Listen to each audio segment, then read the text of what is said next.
Jazakallah khair. With regards to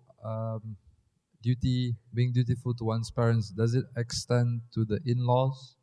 And a second follow-up question is, if one's parents passed away, can being dutiful to the parent-in-laws compensate for the parents? This question is from a sister. I can tell by the handwriting on the SMS.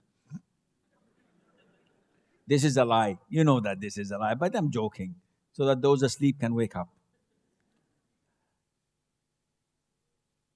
Your in-laws, whether for you men or for the sisters, are not related to you. Yes? What do you mean? I'll tell you. If a sister does not meet her husband's parents until she dies, she doesn't visit them, she doesn't call them, Allah will not question her. If she sees them, she gives them salam. And if they say salamu alaikum, she says wa alaikum salam. But she never meets them. She's not sinful at all. Likewise, if I never see my mother-in-law or my father-in-law or visit them in their house, I am not sinful. Because Allah ordered me to connect to my next of kin. And they are my in-laws, they're not my next of kin. Having said this, do not think at all I'm promoting it. Why? I'm just giving you your rights. Yet, you do not want your rights. You want the highest level possible, which is forgiveness, pardoning, being kind, tolerating, looking to postpone people. So, if you are tolerant, if you are respectful, if you are obedient, though it is not mandatory, your father-in-law says, don't do this. It's not his right. You're not obliged to obey him.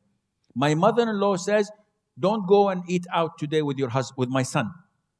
You don't have any control on me. You have control on your son. You have control, I'm talking to my mother-in-law, on your daughter, not on me. We have to segregate this. But being a good Muslim does not end at obligations and rights. No, it never ends. You're always kind, you're always dutiful. This is why when sisters call and say, I don't like my mother-in-law and I live with her in the same house, and my husband is refusing to take another house, he's sinful. It is your God-given right to have a separate home. Not necessarily a palace or a mansion, can be even an extension or a suite in the house, totally blocked so that you don't see them and they do not see you. One room, one kitchenette, one bathroom, this is sufficient. If he provides this is his obligation. But she says, he doesn't want to do this. What should I do? You have two options. One, which is highly recommended, you stay and be kind to him. Try to be kind to his wife, to his mother, though you hate her guts. But being kind to her makes him love you. So it's a win-win situation. And eventually, after 20, 30 years, you will become a mother-in-law. And you will be treated exactly in the same fashion. Second option, opt for divorce. But consider the consequences. Sisters are impulsive. Yes, I'll go for divorce. Wait. No, I cannot tolerate this. He's not giving me my rights. I'm not happy. I'm depressed. Ya ukhti, or my daughter, wait. Let me talk to you. If you get divorced, think rational. You have a number of scenarios. One, you live on your own. You will provide for yourself. You're a rich woman. And you have no problem in that. It's good for you. Two, you're not rich, most likely. Nor have a job, most likely. And you will go back to your parents' house and you will feel suffocating because before you were free to do whatever you want. You had only your husband and children to care of. Now your father is suffocating you. Where are you going? Who are you talking to on the phone? You're divorced now. You have to be careful. Watch out. No, you don't go out. No, you don't do this. No, you don't see people. Let them come and see you. This becomes a prison. What is the third option? There are a number of scenarios. You have to lay it all down on the table and think before you make a decision. But if you make a decision and then, oops, now we have a problem. Can you reverse it? No, you can't. So my advice is know your rights, know your obligations, and think for the best. And inshallah, this make easy. Is it sufficient to obey my parents-in-law, my father and mother-in-law, as if I'm obeying my parents? No, there is no resemblance at all. Being kind to them is a good deed, but it is not an obligation like it is with your father and mother. Jazakallah khair. Still in the topic of in-laws. This question obviously from sister. In the other way, basically, what if a sister whose husband forbids her to see her own parents? What should she do? First of all, one of the main rights of the husband is that his wife cannot go out from the house without his permission, and she cannot invite anyone into his house without his permission. The sister is saying, what? Who needs such a marriage? Don't ask me. This is Islam. These rights are made and given to the man so that he governs his household. Islam focuses most on the benefit of the community, not on the individual. So the majority of men are men. No one would reject or refuse his wife to go and see his parents. Do we have any of the sisters? The men don't look, huh? We don't want divorce to happen. Any of the sisters, does your husband prevent you from going and visiting your parents? Raise your hand. Okay, alhamdulillah, we don't have any problem. When the sisters are doing like this. Serious, there are.